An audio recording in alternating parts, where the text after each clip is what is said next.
明年的总统大选，美国的态度是真受到关心哦。美国在台协会主席罗森伯格今仔就表示讲，美国敬佩台湾的民主，袂伫选举徛高平。伊嘛强调讲，甲参选人见面毋是个面子，嘛讲美国的政策袂因为上选调有改变。 副总统赖清德、新北市长侯友宜、民众党主席郭文哲三党总统参选人做伙出席美国独立纪念日的酒会，显示对未来台美关系的重视。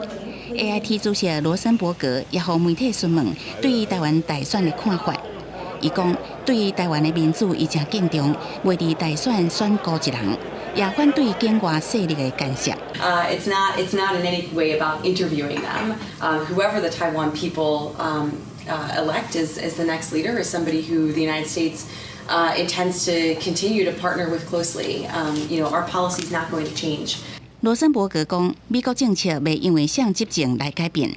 另外，对台美避免双重课税这个问题，伊讲华府对这件代志真关心，目前正在找找可能的解决方案。最近美国批准新一波对台军售，和中国批评制造台海局势紧张的因素。罗森伯格对这件代志讲，美国的政策袂因为中国的不满来改变。 Supporting Taiwan self-defense is something that will continue, even in the face of very loud complaints from Beijing. That's not going to influence the U.S. approach. 罗森伯格嘛讲，台海和平稳定是美国的根本利益。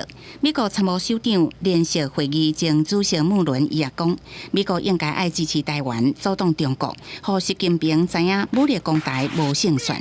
不过，伊认为美国对台湾战略无明确是无必要改变的。I worry, quite frankly, that if we move to strategic clarity, we actually move closer to the possibility of war, and that's just my personal view. 穆伦指出，台湾是美中的核心议题。当时北约峰会前，立陶宛嘛发表针对印太区域上新的政府策略，甲台湾的贸易关系是当局策略优先的业务之一。